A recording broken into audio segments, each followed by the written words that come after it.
Welcome to the Young, Dumb, and Love podcast, where we talk about all things marriage. Our goal is to help equip you to have a marriage that is better than you have ever imagined by sharing real-life experiences, getting into the nitty-gritty, and sharing practical ways you can start today. Let's dive in.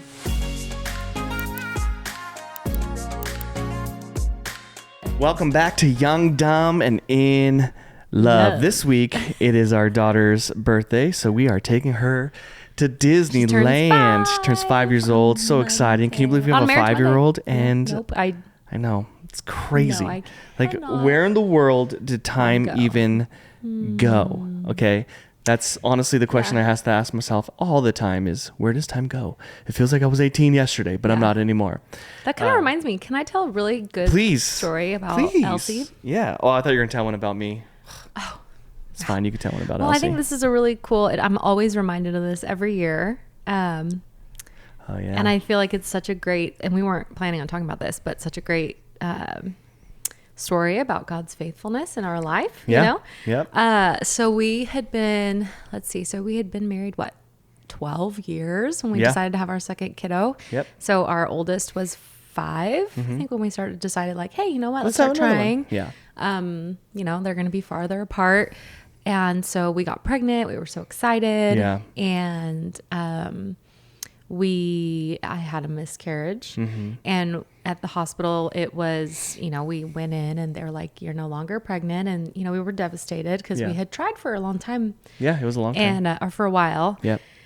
And so then we were like, okay, let's try again. And it took, what was it? It took a little... a while. Actually, it took a year the first time. Yeah. And then the second time, it didn't take as long for us to get pregnant, or a little bit over a year. And then Elsie was born. Yep. And Julian reminded me on the day she was born, which is October 2nd, that the day that we had come to the hospital the year prior, 1 year prior, was also October 2nd. So we had walked out of the hospital on October 2nd after losing a baby. Yeah. And then had Elsie, our rainbow baby, on the exact same day, 1 year later. October 2nd. And so it was just like such a cool redemption. It really was. Yeah. My encouragement is if you're trying or if you're struggling or whatever it looks like, God has a plan for you. He does. So keep trusting Him. That's always our little Elsie. Yep. Little Elsie story. So that's why we love to go to Disneyland and just have a lot of fun for her birthday. But so we're doing that. So we wanted to make sure we had an episode for Marriage Monday. We will be riding some rides by the time you listen. Oh, yeah. I'll be screaming my head off. Yeah. So I had an idea. That's for sure. Okay. For this podcast. Okay. And it's going to be things I wish I would have known before we got married. Right? Like things I wish someone... Because I always say this about having kids. Like I wish someone would have pulled me aside and said, listen. Yeah. This is what's really going to be like. Like the honest, like the nitty tough, gritty. Rough. Here's the truth that nobody wants to tell you. Not just the sweetness, but the raw. So but also with marriage, I think of course it's beautiful, and we want to focus on the beautiful union it is, the purpose that it has. But sometimes it's I wish someone would have told me this. So I thought we could, and we haven't talked about it. We've kind of, but we haven't actually. We haven't shared our thoughts because I was let's just softball toss back and forth. Well, I have a list that I made on my phone. I didn't make a list, so mine's literally on the raw. I literally made a list. Because I'm gonna full transparency. So currently in this moment, there are 7, 8 people here hanging out, staying at our house. Bunch of dogs. Because my family's in town celebrating Elsie. And we're we have to sneak away and record this thing. So it's crazy. So I was we need to record, but I didn't actually write anything down. So we're going to softball toss things I wish I would have known before I got married. Okay. You want to go first? Yeah, I would love to. Let me pull out my list real quick. Hold on. Wow. Has it been that bad that you wish you would have known? Let's see. Where should I start? Okay. Here's a good one. Here's one that honestly was probably one of the hardest things for me to learn, and that it's okay to disagree. Okay. And so disagreeing. Yeah. I truly wish someone would have told me that it's okay to disagree with your spouse because you're not always going to see things eye to eye. Yeah. And for so long, I thought there was something wrong because we saw things so differently. Like we saw things so differently in so many situations that I was like, are we even compatible? Like, is this like, what mistake did we make? What happened? You know, like there were a lot of thoughts going on because I'm like, we are so different and we think so differently. And it was really hard for me for a really, really long time. And I'm finally at a point now where it's not. You know, it's only been it's 17 like 17 years married. I'm finally can put up with her when I disagree with her. But that's fair. Yeah. But I mean, for real. the only thing too is like learning how to not just disagree, but like respectfully disagree, because 100%. there might be things that like we just don't agree on. Yeah. We don't see eye to eye. Continually, you know, it's not always about changing your mind. Yeah. Because fundamentally, like the things that are really important, we do agree on most of the time. You know what I mean? Totally. I would say. Yeah. Foundational things we agree on. But in the beginning, there were a lot of foundational things we probably didn't agree on, you know? Oh yeah. I mean, I remember even talking about, which I guess before we got married, we kind of talked about this, but like how we were going to like discipline our kids, and we argued about it. Yeah, we were like, did. What? We're not going to do that. And I won't say specifically. We're going to do this. We're not going to do that. I do feel like everyone should make their own decision. Everyone does. And I was like, no, this is what I believe. And he was like, I don't know. And I was like, well, this is what, and I'm pretty stubborn. I was like, no, literally, this is what I'm doing. So if that's not going to work for you, I don't know, like, you know. Yeah. But yeah, that was a battle. That was a battle for sure. So you wish you would have known that it's okay to disagree. Well, and not just to know it, but like, okay, being that it's okay to disagree, how do we live in harmony with each other, even though we may not see things eye to eye? Yeah. And that's probably the deeper side of that. Yeah. And so, I mean, that could be a podcast all in itself, really. Everything could be. But I wish someone would have just been that honest, brutally honest with me. Like you're not going to agree with everything, and you're not going to see eye to eye, and that's okay. And this is how you deal with it. Like that would have been a game changer for me. Yeah, for sure. Yeah. What about you? I think that for me, one of the biggest things that I wish I would have known or learned sooner is that we are on the same team and that one of us doesn't have to win and one of us doesn't have to lose. I wrote that down as well. That's funny. Ooh, yeah. And I think because we both, but I would say I am even more competitive by nature. You're so much more competitive than me. Painfully competitive. Painfully. From the time That's why you like refuse to play sports now. Like you're like, nah, I just want to get hurt. But I mean, I remember like we've always been not like competing, but like we would play like one-on-one basketball. We would run, work out. Like I love to win. Yeah. Yahtzee. Not as much as I used to, be fair, not as much as I used to, but like I have this innate passion for winning. For sure. Okay. And I enjoy winning, but totally. it's not. It's like you're a big loser. Yeah. Yeah. It's more just like it was borderline unhealthy, but so I brought that into like marriage. Like I always felt like one of us would have to win the argument and one of us would lose. Like that's the only way it works, right? There's one winner and one loser. But in marriage, and I think we've really learned this, is like if one of us loses, don't we both really lose? And I know we've talked about this before, and that the goal is really a win-win outcome, even if you don't agree. And I think that's the thing too. You can have a win-win outcome even if you don't necessarily agree. So I wish I would have known that sooner. And I wish someone would have been like, hey, listen, like y'all, I mean, I think they probably did, but like y'all are on the same team. Yeah. You know, and so when you don't need to like beat them. Like for sure. Like you don't have to win every single time. So real. But I like to win. And especially with the arguing, I think there's probably a lot of us who are super guilty of that. We want to win the argument. We think we're right. You want to be heard. And I think that's you want to be like right. Natural, like as a human being. Yeah. Like you want to be heard, you want to be valued, you want to be seen. And so when you're not, you know, but yeah, so I wish I would have known that you don't have to have a winner and a loser. Yep. Yep. So my competitiveness. If I lose, we both lose. If you lose, we both lose. Well, that's really how you should. We have to find that common ground. Feel, you know, and when you really love your spouse, it's like if they lose and they're defeated, like that should make you feel bad. Yeah, I agree, 100%. Yep, totally. All right, what's another one? Tell me another one. I'll give you one. This is young Julian. Okay. Okay, I have a feeling this has to do with chicka bow wow. Go ahead. I'm guessing it has something to do with. You're not even wrong. You're not even wrong. I know at I'm all. not wrong. I wish somebody would have told me that every single time I think about sex, it doesn't mean you get to have it. mean I get to have it whenever I think about it, because it would be doing it all the time. There'd be no time for anything else. But like legit, like as a young guy, I mean, I was 20 years old when we got married. You were 18. Right, you were fine as heck, right? And so I'm thinking to myself, like, score! I get to do this whenever I want. This is amazing. And reality check, that's just not how it works. Like there's life to be lived. There's jobs to be worked. There's emotions to be worked through. I mean, I didn't even know anything about the menstrual period. Like I didn't know anything. She's sending me to the store to buy all this stuff for her, and I'm embarrassed. And I'm like, what am I even doing? Goodness. And so I had this high expectation of just, I'm going to get to do this thing all the time, to like, all right, well, I'm going to actually have to like, I have to try. Like I have to like work at this. Well, and to you don't get to just go, hey, let's have sex, and it just happens. Like you actually have to like emotionally like make emotional deposits. Yeah, and that's like, your personality, and that's like right. But in I a lot would of ways, say a lot of times, you know, you're not just gonna be like, hey, let's do this. Okay, yeah, I'm not saying that doesn't, but you know, definitely can happen for sure. But like you'll have to work for it. So it's true. You wish someone. I mean, we were so young. We were so young.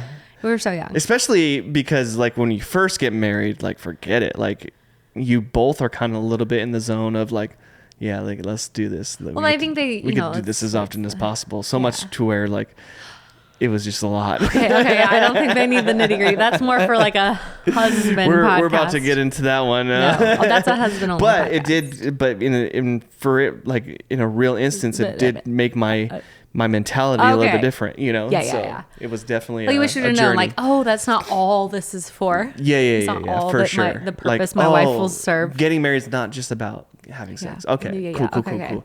Like, okay, we actually have to try to, like, be friends, too. Oh, man. What about you? What's your next one? Goodness me. Mm-hmm. Okay. That's why I wrote them down, girl. I know, I should have written them down, but listen, I was packing. I wish that somebody would have told me that I shouldn't compare my husband to the things that my dad could do. Oh God, yes. I'd be that like, was a journey. Hey, can you do this? And he'd be like, like, because my dad like fixes cars and can kind of like handyman most things. And I can, and Julian blew up a car, like blew up an engine at one of his jobs. So I remember just always feeling like, and I have probably said it. Now it's a bit of a joke, but in the beginning it was offensive. Yeah. So like now you can look and go like, listen, call Danny and have him do it because he can fix it. Like I hate that he doesn't live here yet. He's like Fix It Felix kind of guy. Like you're like, this is broken. He's like, oh, easy. We'll fix it. And if we'll I figure say, it out. You know, so I would say to Julian like, hey babe, this needs to be done. He'd be like he wouldn't know where to start. We didn't really like have YouTube. This is where true. It teaches you everything. Because now you have fixed cars. But I also have research that I'm able to look and figure it out, right? Totally. But I wish I would have known not to, you know, like everything I've done, everything I do now, like, okay, so now I'll work on the car, right? Yeah. I just changed out rotors and brakes and stuff like that. And, you know, let me toot my own horn. Yes. But I did that, but I didn't know how to do it. I didn't even know where to start. I knew I had to take the wheel off. That's about it. So I get on YouTube and I learn that stuff. Now I can do that. But back then, like, it just wasn't a very big thing in our life. So, but that was very frustrating and hard. And I felt like a loser for sure. Yeah. Another one, because just real quick, and then you can name a few. Is you're going to do two in a row. Okay. I am. I wish I would, because I might forget if I don't say it right now. So real. I wish that I would have known that I wish I would have known more about who you were foundationally, like where you were coming from more. I know that sounds hard, but I wish I would have known more like about your childhood stuff or triggers or more about your insecurities. The kind of stuff you learn about in like therapy in a way. I guess, but I wish I would have known more because I mean, I now looking back can go, oh, so much of those reactions, you know, had nothing to do with me as your wife or whatever, but they were just like different things, you know, that you experienced, you know. So I wish I known more about that. Yeah. And that's something we do learn, I guess. You continue to discover. Yeah. And there's things about me that I didn't know either. That's so true. I mean, part of, you know, being married, especially we were so young, 18 and 20, is you peel back those layers and you're like, whoa, what is that? Like, that doesn't smell right. Yeah, that doesn't look right. We've never seen that before. And I'm like, me neither. You know, or like, I wish I would have known that like it's okay to experience those emotions. Yeah. Like, because there would be times where I'd be like, I'm experiencing an emotion for no, like, yeah. I remember, you know, for an example, because I feel like this will help kind of give it some context, is like, I am extremely sensitive to raised voices, specifically like yelling, which I feel like a lot of people are, but even any kind of raised voice. And one time we were in the car and Julian like raised his voice and I just like started crying. Crying, and he was like, what in the world? I don't even remember what it was about, right, but it kind of helped us uncover this layer of like, oh, so this is what, you know, this is why you feel like that. So I feel like it would have been helpful to know. Now obviously a lot of that just has to do with experience and like spending time together, but you know, for sure, I wish I would have been more prepared that stuff would come out. The marriage is a little bit like an onion. You just kind of keep peeling these different layers off. Yeah, because we've been married for 17 years, and in that 17 years, we continue to learn things about ourselves that we didn't know were there. I mean, literally, like a couple of weeks ago, I learned something about you, and I'm like, oh my gosh, this all makes sense, and I totally understand where you're coming from. Yeah, and you know, and it's a continued thing that we're going to learn. But when you're young, I think it's important when you're first getting married to really take the time to discover each other. That's why even I would tell any young couple now, like, hey, maybe you should sit down with like somebody who can walk through past hurts and things that will maybe come out when you get married. Because they will come out. Yeah. And just start now and expect it to always be happening in your life. All right, what else did you write? Oh, let me just pull out my list here. Oh, here's one. This one's huge. Okay, is this a good one? Ooh. Yes, this was a learning journey for me because it was very hard. Journey. That's totally my thing. I know. I learned that from you. You cannot change your spouse or your spouse's mind. There were seasons and different things that we've gone through in marriage that I'm like, why can't you should just be able to change. Like, you should just think differently. Why is this so hard? Yeah, like in my brain, I'm like, it's not that hard. Like, it's not a big deal. You should change. You should change. You should change. And at the end of the day, the only one who can make you change is you and God. That's it. Like, I can be there to help guide and support and love, but there's nothing I can do that's going to make you change and be the person that I think you should be, or think a certain way in different situations. And really, like, that really came out in those years of where you really battled the mental health. Like, I've never experienced anything like it in my life. I didn't really know anybody that spoke about it, so it never really was a thing that was in my life.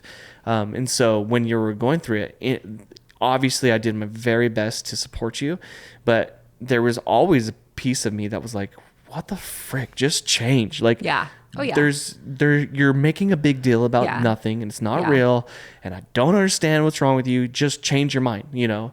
And especially because a lot of people, things not to say to your spouse. Yeah, don't say those things. Mental health. I didn't say them. I didn't say them. I thought them, right? But I also was taught that in a lot of ways by different people in our lives, that like, you change, you make the difference. It's like, yes, but it's a process when we have to learn how to change ourselves, you know. And so I can't change you no matter how much I want you to do something or be a certain way. The only thing I can do is love you, support you, and help guide you, and that's it. It's good. Any others? Oh yeah, I have a couple more. Too easy. Okay, I wish I would have learned this earlier, that fundamentally, as a husband, your desire is more for respect than anything else. You know, and a wife's desire is, we want to be loved and security. And when I learned that, it was so eye-opening to me, because I was like, gosh, if you're operating where you're just like, I do love my spouse, but you're not respecting your husband. It's like, husbands have such this deep desire to be respected. And now break down that word respect, because I think a lot of people could take it the wrong way. Take that the wrong way. Yeah. So not like be like, oh, like he's, you know, I mean, not in a like toxic masculinity way. I don't really know how I would explain it. What I say goes, no matter what you think, and we're not going to have a conversation. But like, you will respect me.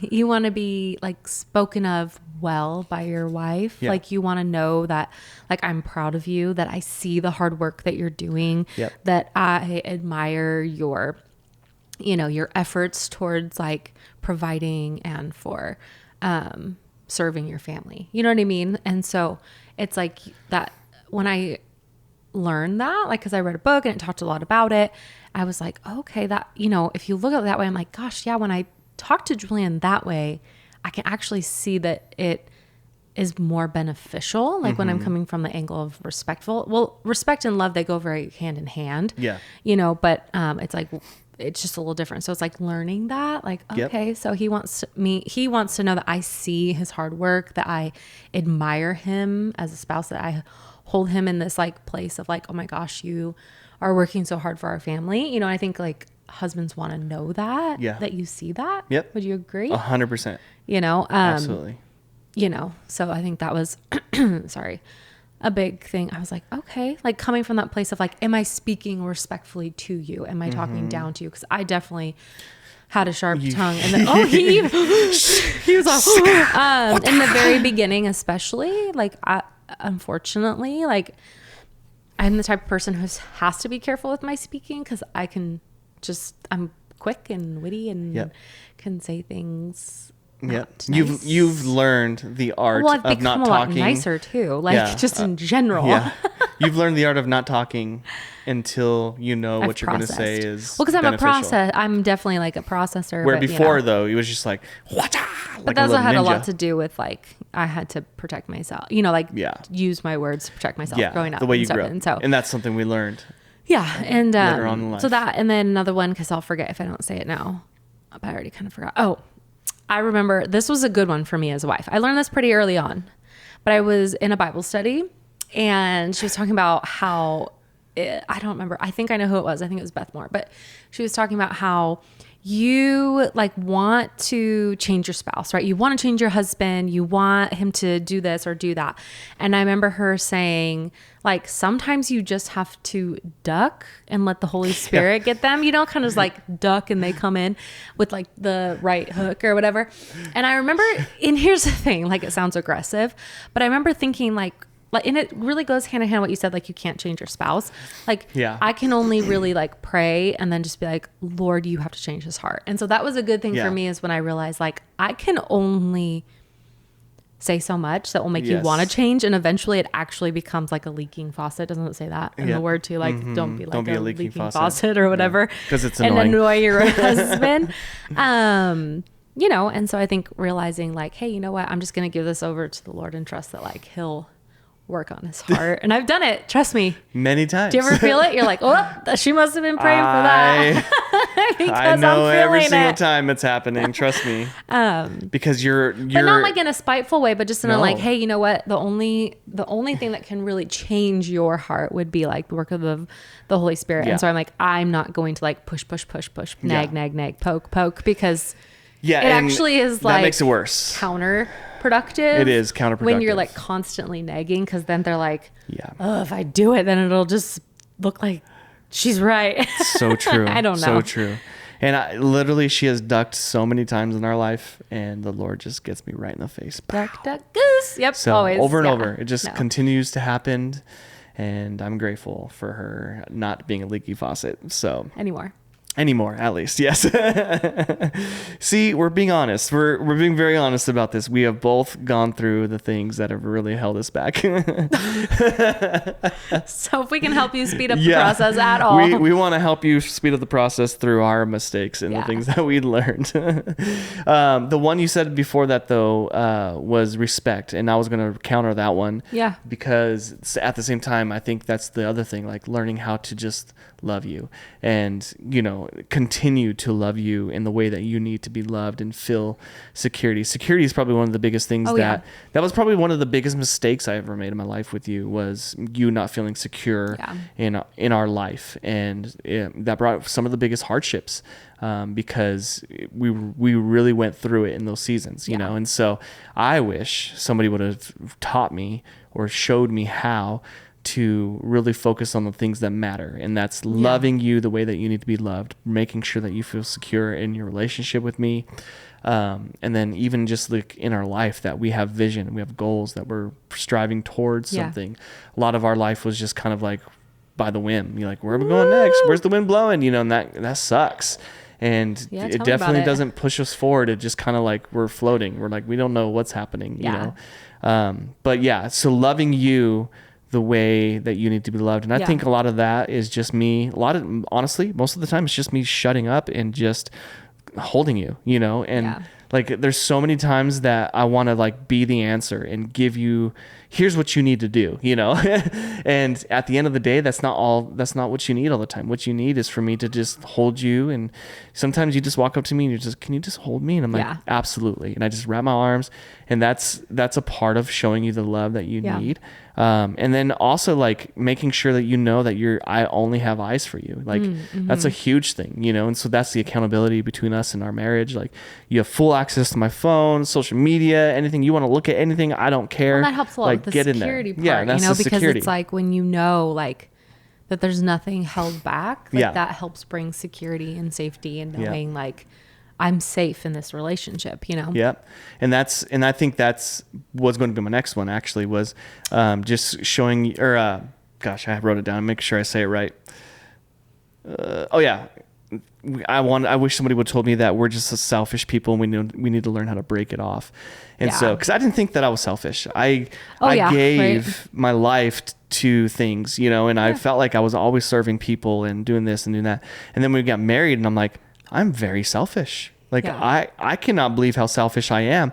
I didn't really notice it. She kind of pointed it out, you know, but I think it's such like marriage can be like such a huge exposer, I guess, of like the things that you can keep from other people because it's like that person is continually in your space at all times. And you're just like, I just want my own time. And you can only hide for so long. So true. You know, intentionally or unintentionally, you can only hide things for so long. Yeah. They're going to come out, and then it's how that navigates. You know, a lot of times we see in marriage, they come out in a negative way, unhealthy habits or addictions or patterns because they didn't come out in a healthy way. You know what I mean? And so it's going to come out. Or you didn't notice because you were always by yourself. So it didn't, you didn't think it was a big deal. Like think about this, like when we were first married, like I would come home from work and he'd be playing video games and the house would be messy and stuff. And I was like, there's no way he thinks this is okay, right? Well, he just didn't, because selfishness, right? You like didn't even think about it. I'm home all day long. He's like, what? It's a video game. Like it's fine. I'm like just whatever. Chilling. I'm just chilling. It's not a big deal. If you were living by yourself or with a bunch of dudes, that wouldn't really be a big deal. Yeah. You know, so but true. then you're with your wife and she's like, excuse me, sir. Are you going to contribute?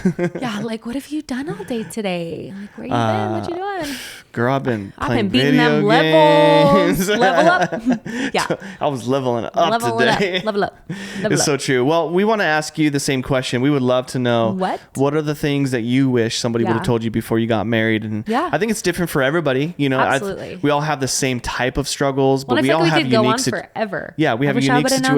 Oh my gosh. Known that. That's the beautiful thing about doing a podcast is that we can talk about this nonstop. Oh yeah. So there's plenty of content, but yeah, tell us in the comments. We would love to know what are the things that you wish you would have known, somebody would have sat down with you and taught you before you got married, and how would that have been a game changer for you and your marriage and your spouse? And so, but we would love to hear from you guys. We're so glad that you were here with us today. If you have any struggles at all, you need some coaching, you need someone to talk to, please feel free to reach out. Just go to youngdumbtolove.com and we would be more than glad to talk with you and get you hooked up wherever you need to help you in your marriage and push you forward and move you forward in everything that you guys do together. Because listen, what we said at the very beginning, you are a team. And if you can act as a team and work as a team in everything that you do, your marriage will be stronger together every single day. And this communication thing that we're doing right now, this is one of the best things that you could ever do for your marriage. So start to communicate with your spouse and push them forward. We love you guys. We'll see you next time.